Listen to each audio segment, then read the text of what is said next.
بسم اللہ الرحمن الرحیم۔ السلام علیکم محترم ناظرین۔ حضرت حبیبہ کا اپنے باپ کو بستر پر نہ بیٹھنے دینا۔ المومنین حضرت حبیبہ رضی اللہ تعالیٰ عنہ حضور صلی اللہ علیہ وسلم سے پہلے عبداللہ ابن حجش کے نکاح میں تھی۔ دونوں خاوند بیوی ساتھ مسلمان ہوئے اور حبشہ کی ہجرت بھی اکٹھے ہی کی۔ وہاں جا کر خاوند مرتد ہو گیا اور اسی حالت ارتداد میں انتقال کیا۔ حضرت حبیبہ رضی اللہ تعالیٰ عنہا نے یہ بیوگی کا زمانہ حبشہ ہی میں گزارا۔ حضور صلی اللہ علیہ وسلم نے وہیں نکاح کا پیام بھیجا اور حبشہ کے بادشاہ کی معرفت نکاح ہوا، جیسا کہ باب کے ختم پر بیویوں کے بیان میں آئے گا۔ نکاح کے بعد مدینہ طیبہ تشریف لائے۔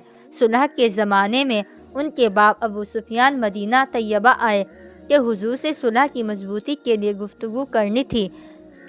بیٹی سے ملنے گئے، وہاں بستر بچھا ہوا تھا، اس پر بیٹھنے لگے تو حضرت حبیبہ نے وہ بستر الٹ دیا۔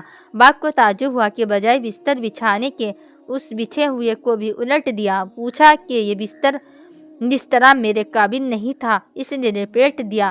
میں بستر کے قابل نہیں تھا۔ حضرت حبیبہ نے فرمایا کہ یہ اللہ کے پاک اور پیارے رسول کا بستر ہے اور تم بوجھا مشرک ہونے کے ناپاک ہو، اس پر کیسے بٹھا سکتی ہوں؟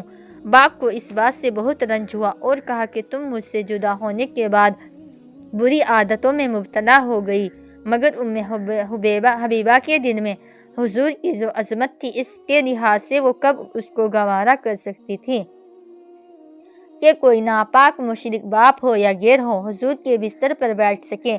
ایک مرتبہ حضور سے چاش کی 12 رکعتوں کی فضیلت سنی تو ہمیشہ ان کو پابندی سے نبھا دیا۔ ان کے والد بھی، جن کا قصہ ابھی گزرا ہے، بعد میں مسلمان ہو گئے تھے۔ جب ان کا انتقال ہوا تو تیسرے دن خوشبو منگائی اور اس کو استعمال کیا اور فرمایا کہ مجھے نہ خوشبو کی ضرورت نہ رغبت کی، مگر میں نے حضور صلی اللہ علیہ وسلم کو یہ فرماتے ہوئے سنا کہ عورت کو جائز نہیں کہ خاوند کے علاوہ کسی پر 3 دن سے زیادہ سوگ کرے۔ ہاں، خاوند کے لیے 4 مہینے 10 دن ہے، اس لیے خوشبو استعمال کرتی ہوں کہ سوگ نہ سمجھا جائے۔ جب خود اپنے انتقال کا وقت ہوا تو حضرت عائشہ رضی اللہ تعالیٰ عنہا کو بلایا اور ان سے کہا کہ میرا تمہارا معاملہ سوکن کا تھا اور سوکنوں میں آپس میں کسی نہ کسی بات پر تھوڑی بہت رنجش ہو ہی جاتی ہے، اللہ مجھے بھی معاف فرمائے اور تمہیں بھی۔ حضرت عائشہ نے فرمایا اللہ تمہیں